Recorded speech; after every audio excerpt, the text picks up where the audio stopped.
Good evening all of you, सभी बच्चों को गुड इवनिंग।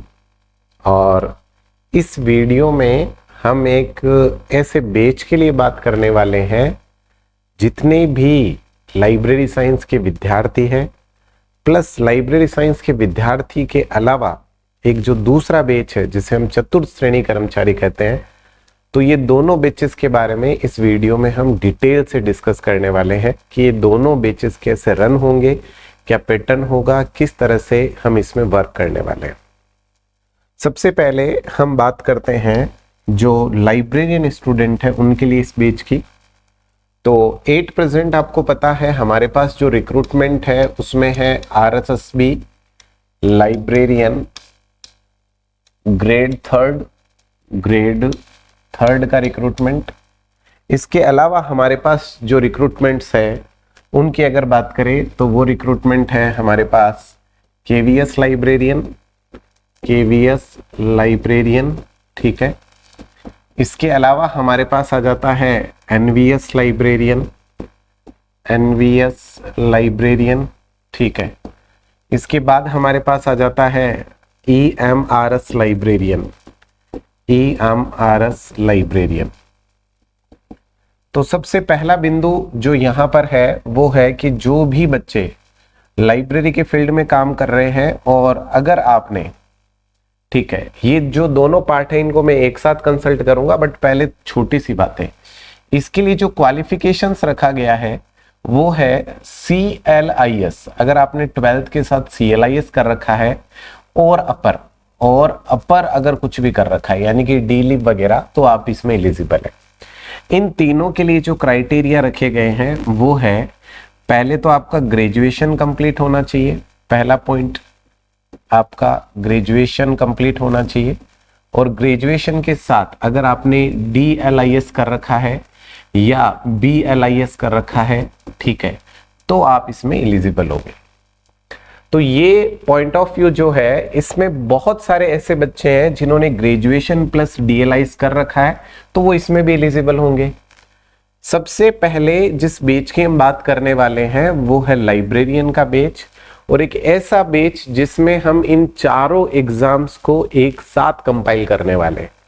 सर ऐसा कैसे संभव हो सकता है? क्योंकि जो RSSB लाइब्रेरियन ग्रेड थर्ड है उसके जो सिलेबसेस है और जो KVS NVS EMRS के जो सिलेबसेस है उनमें बड़ा वेरिएशन है। क्योंकि यहाँ हमें राजस्थान जीके पढ़ना है, जबकि यहाँ पर राजस्थान जीके का कोई रोल नहीं है। देखिए, ये वो एग्जाम है जिसकी एग्जाम डेट भी हमारे सामने है, नोटिफिकेशन भी शायद कुछ दिनों में हमारे सामने होगा, ठीक है। मार्च में इसके फॉर्म स्टार्ट होंगे, तो सारी चीजें पहले से डिसाइडेड है। और यहाँ पर जो हम डेटा पढ़ रहे हैं इनमें से कुछ डेटा हमारा इन रिक्रूटमेंट्स में भी काम आएगा। और पॉइंट ये है कि जब आप तैयारी कर रहे हैं तो आपका टारगेट इस समय ये है कि कैसे भी मैं लाइब्रेरियन बनूं। और इन्वेस्टमेंट की जब बात आती है तो हम ये भी कहते हैं कि जो पैसा हम इन्वेस्ट कर रहे हैं वो कम से कम इन्वेस्टमेंट हो और मैक्सिमम आउटपुट हमें मिले। यहाँ पर जो सिलेबस के पॉइंट ऑफ व्यू है वो है आपका मेजर 2 सेक्शन है, GK और लाइब्रेरी साइंस, ठीक है। लेकिन यहाँ पर आपको पता है कि 5 सेक्शंस है, जहां पर आपको लाइब्रेरी साइंस भी पढ़नी है, आपको GK भी देखना है। लेकिन ये GK इधर कवर होगा, लाइब्रेरी साइंस इधर कवर होगा, ठीक है। यहाँ आपको कंप्यूटर देखना है तो ये कंप्यूटर भी इधर कवर होगा। फिर आपको जो एडिशनल पार्ट है वो है रीजनिंग, और उसके बाद में लैंग्वेज, और लैंग्वेज में हिंदी और इंग्लिश, ठीक है। तो इस तरीके से ये नई जो चीज आपके लिए होगी वो होगी एक तो इंग्लिश, और दूसरी जो नई चीज हिंदी इंग्लिश, और दूसरी नई चीज जो होगी वो होगी रीजनिंग। ये सेगमेंट आपको अलग से पढ़ना है। हम जो 1 मार्च से बैच स्टार्ट कर रहे हैं, 1 मार्च 2025 से हम जो बैच स्टार्ट कर रहे हैं, और मैं डेडिकेटली ऑफलाइन बैच के लिए बात कर रहा हूं। जो ऑनलाइन बच्चे हैं उनके लिए भी बात करेंगे, पहले ऑफलाइन जो बच्चे हैं उनके लिए बात कर लेते हैं। डेडिकेटली हम 1 मार्च 2025 से ऑफलाइन बैच स्टार्ट कर रहे हैं, और प्री डिफाइंड है कि हम बेसिक बैचेस पे वर्क नहीं करते, ओनली गारंटीड बैचेस पे वर्क करते हैं। जिसका अर्थ ये है कि आपका जो टाइम टेबल है जो आपका टाइम टेबल है, इन शॉर्ट अगर मैं आपको बताऊं तो 6 AM टू 6 PM ये तो आपके क्लासेस का टाइम होगा, ठीक है। और 9 PM पे डेली आपके 2 टेस्ट होने वाले हैं, एक जीके का टेस्ट और एक आपके LIS का टेस्ट। तो ये डेली टाइम टेबल रहेगा आपका। और इसमें 2 सेक्शन होंगे, एक जो मंडे टू सैटरडे आपके टेस्ट होगा, मंडे टू सैटरडे आपके जो टेस्ट होने वाला है वो आपके CBT मोड पे होगा, यानी कि कंप्यूटर बेस्ड टेस्ट होगा। और जो संडे का आपके टेस्ट होने वाला है, संडे का जो आपके टेस्ट होगा वो आपके OMR पे कंडक्ट होगा। तो ये जो पूरा टाइम टेबल है 6 to 6 PM, किसी भी दिन का हॉलीडे आपके नहीं रहने वाला है। 1 मार्च से लेकर 27 जुलाई के बीच में किसी भी तरह का कोई भी हॉलीडे आपके नहीं आएगा। इसके बाद में 4 डेज की हॉलीडे रहेगी। उसके तुरंत बाद में जो बैच है वो शिफ्ट हो जाएगा किसकी तरफ, KVS, NVS और EMRS की तरफ। सिर्फ 4 डेज के हॉलीडेज के बाद हम शिफ्ट कर लेंगे अपने आप को EMRS, KVS और NVS की तरफ अपने आप को शिफ्ट कर लेंगे, क्योंकि इसी का जो मेहनत है वो हमारे यहाँ पर कुछ हद तक काम आएगा। हमें कुछ नई चीजें पढ़नी होगी, वो होगी लैंग्वेज और रीजनिंग। बहुत सारे बच्चे ऐसे होते हैं जिनका रीजनिंग पहले से अच्छा होता है, तो हमें 2 सेक्शन यहाँ पर नए देखने होंगे। बाकी जो सेक्शन है वो ऑलरेडी हम कंसल्ट कर रहे होंगे, तो वहां पर बहुत बड़ा इशू या फिर प्रॉब्लमेटिक सिचुएशन आपको फेस नहीं करनी पड़ेगी। क्योंकि इन बेचेस की जब मैं बात कर रहा हूं तो ये वाला जो बेच है इसमें ऑलरेडी जो PYQ है वो लगने वाले हैं, तो PYQ का काम यहीं पर हो जाएगा। जब PYQ का काम यहाँ हो जाएगा तो हमें जब KVS, NVS, EMRS की बात होगी तो PYQ भी लग जाएंगे, सिलेबस के जो कंटेंट है वो भी हो जाएंगे। तो हमें 1 मंथ देना है सिर्फ रीजनिंग और लैंग्वेज के लिए। और लैंग्वेज जो है वो भी बहुत बड़ा टास्क नहीं है, क्योंकि आपको एक पासिंग क्राइटेरिया क्रिएट करना है और वो बहुत ईजी होता है। 15 में से 6 क्वेश्चन आपको बनाने हैं कि आपका 40% का क्राइटेरिया फुलफिल हो जाए। रीजनिंग एक बहुत बड़ा टास्क नहीं है, 15 to 20 डेज में रीजनिंग को एक एक दिन में एक एक चैप्टर भी हम करते हैं, तो हम आसानी से इसको तैयार कर सकते हैं। तो ये जो बैच होगा ये बैच होगा 4 in 1 का बैच, 4 in 1 का बैच होगा, जिसमें 4 एग्जाम को हम एक साथ कंपाइल करेंगे। और चारों एग्जाम के जो डेटा है, आपको कोई भी डेटा लेके नहीं आना, किसी भी सब्जेक्ट की कोई भी बुक, नोट्स आपको कुछ भी नहीं लेके आना। सारे के सारे जो नोट्स होंगे, सारे के सारे सब्जेक्ट के जो डेटा होंगे, सारे प्रैक्टिस शीट होंगे, एवरीथिंग सब कुछ हम प्रोवाइड करवाएंगे। सारी की सारी जो डेटा होगी वो पर्टिकुलर डेटा है जिसके साथ आपको काम करना है। पहला पॉइंट ये हो गया कि सर ये वाला जो बैच है उसमें क्या क्या होगा। अब इस बैच में अगर आप एनरोल करना चाह रहे हैं तो पहले आप शर्तें सुने। अगर आपको शर्तें मंजूर होती है तो आप इस बैच में एनरोल कर सकते हैं। सबसे पहला बिंदु है कि हमें फुल टाइम चाहिए होगा, फुल टाइम रिक्वायर्ड होगा हमें। ऐसा क्यों कह रहा हूं, क्योंकि 6 AM से 9:30 PM तो मिनिमम इसका टाइम टेबल जो है वो चलने वाला है। इसका मतलब फुल टाइम रिक्वायर्ड होगा। पार्शियली अगर कोई बच्चा ये कहे कि सर मैं इतने टाइम ये कर लेता हूँ, इतने टाइम ये ज्वाइन कर लेता हूँ, वो कर लेता हूँ, पार्ट टाइम ज्वाइन कर लेता हूँ, ऐसा कोई भी ऑप्शन अवेलेबल नहीं होगा। And second, that is most important thing is, जो मोबाइल है या फिर मैं कहूँ लैपटॉप है या फिर मैं कहूँ आपके किसी भी तरह का टैबलेट है या टैब है, किसी भी तरह की जो डिवाइस है वो अलाउ नहीं होगी। ठीक है, आप ऐसा भी पहले से समझ लीजिए, किसी भी दिन अलाउ नहीं होगी, किसी भी टाइम के लिए अलाउ नहीं होगी। आप अपने मोबाइल डिवाइसेस जितनी भी है वो पहले से घर पे रख के आए, ये बिल्कुल भी अलाउ नहीं होगा। और जो शर्तें अभी मैं बता रहा हूँ, आगे जिस बैच के बारे में मैं बताऊंगा वहां पर भी ये सेम शर्तें होगी। ठीक है, मोबाइल, लैपटॉप, टैब, किसी भी तरह की डिवाइस जो है वो अलाउ नहीं होगी। थर्ड जो इंपॉर्टेंट पॉइंट है, एवरीडे जो टेस्ट हो रहा है, एवरीडे जो टेस्ट कंडक्ट हो रहा है उसका जो रिपोर्ट है वो एवरीडे जो है वो पेरेंट के साथ शेयर होगा, पेरेंट्स के साथ में वो शेयर होगा। तो अगर आप आ रहे हैं तो ये चीज भी पहले से ध्यान में रखें कि मेरी हर रिपोर्ट, हर टेस्ट का जो रिजल्ट है वो पेरेंट के पास जाने वाला है। उनको ये समझ में आए कि मेरा बच्चा जो है उसने टेस्ट में कैसा परफॉर्म किया है, उसकी रैंक कौन सी आई है, वो किस तरह से परफॉर्म कर रहा है। तो हर दिन जो पेरेंट है उनके पास उसका रिपोर्ट जाएगा। ठीक है, पेरेंट के पास जो है वो हम एक नई चीज जो यहाँ पर कर रहे हैं, पेरेंट के साथ जो आपका कन्वर्जन है, जैसे आपको अपने फैमिली से बात करनी है, मैं पहले ही आपको बता चुका हूं कोई डिवाइस अवेलेबल नहीं होगी, तो डिवाइस का डिस्कशन या फिर मैं ये कहूं कि आपको कॉल करना है तो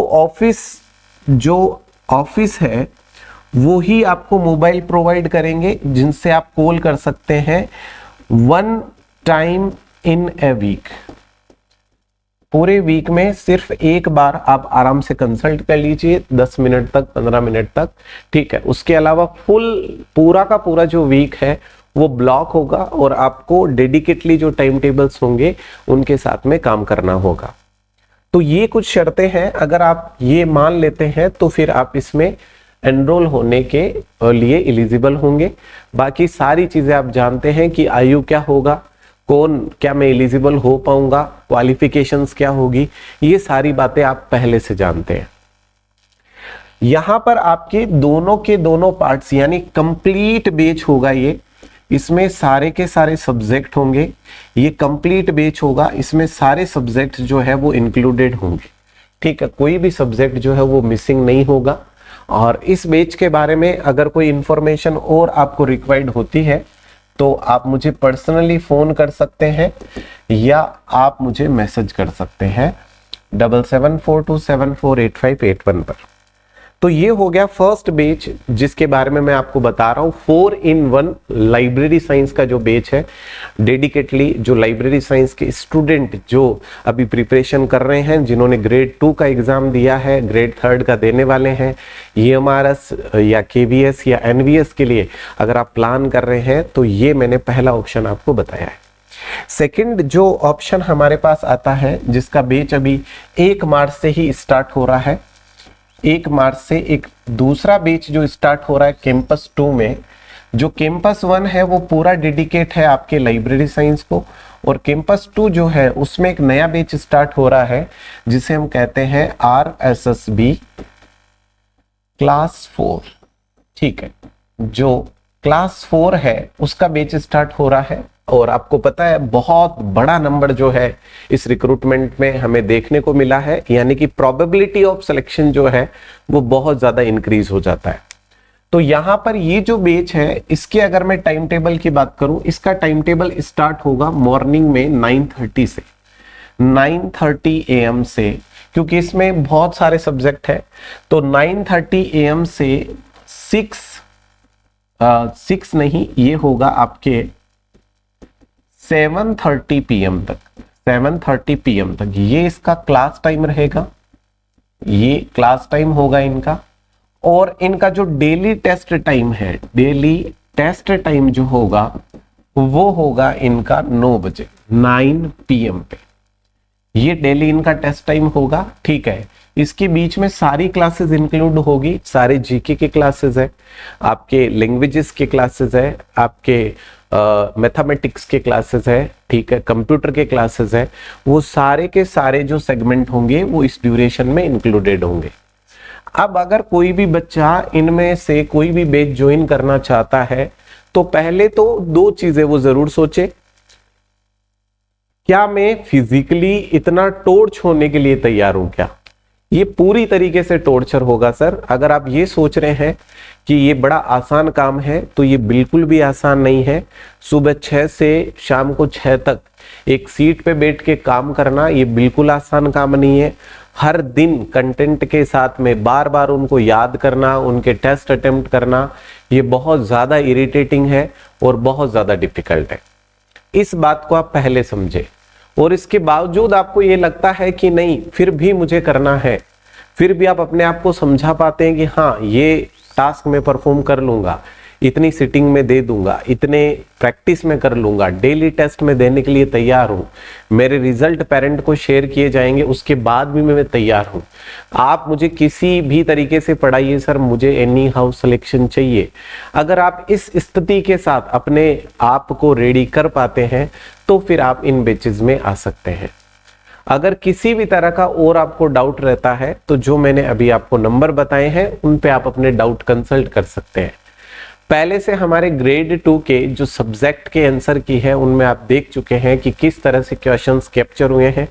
आगे मैं इस बार मैं फिर कह रहा हूं, इस बार जो एग्जामिनेशन आने वाले हैं हम उसमें सिर्फ लाइब्रेरी साइंस नहीं, जीके के सारे पोर्शन प्लस लाइब्रेरी साइंस, सारे जीके के पोर्शन इंक्लूडिंग करंट अफेयर्स, उनके जो नोट्स होंगे क्लास नोट्स में से, मैं सिर्फ लाइब्रेरी साइंस मैच करवाने की बात नहीं कर रहा हूं, मैं आपको लाइब्रेरी साइंस प्लस जीके के सारे सेक्शंस और नोट्स बच्चों को आते ही मिल जाएंगे। और वो जो कंटेंट होगा उसमें से मैं फिर कह रहा हूं, फिर आपको एक एक चीज मैच करवाऊंगा। अब जब 3rd ग्रेड की बात आएगी तो 27 जुलाई को जो पेपर होने वाला है जिसमें जीके और एलआईएस का जो पेपर होगा, मैं जीके और एलआईएस दोनों पेपर में 90% प्लस डेटा मैच करवाने के लिए बिल्कुल मेंटली फिजिकली रेडी हूं। ठीक है, तो अगर आप इतनी सारी मेहनत करने के लिए रेडी है, आपको लगता है हाँ मैं इतना कर पाऊंगा, कंसिस्टेंटली 5 से 6 महीने के लिए मैं इस टाइम टेबल के साथ काम कर सकता हूं, तो आपका वेलकम है। और एंटरटेनमेंट के लिए सर किसी भी तरह की कोई भी जगह नहीं है। तो आई थॉट इस वीडियो में आप हमारे नए बैचेस की जो इंफॉर्मेशन है उनके बारे में समझ गए। और अगर आपको कोई डाउट रहता है तो डायरेक्टली मुझे फोन करिए, कमेंट करके भी टाइम खराब ना करें, डायरेक्टली फोन करके आप मेरे साथ कंसल्ट कर सकते हैं। मिलते हैं नेक्स्ट वीडियो में एक नई इंफॉर्मेशन के साथ। Thanks a lot.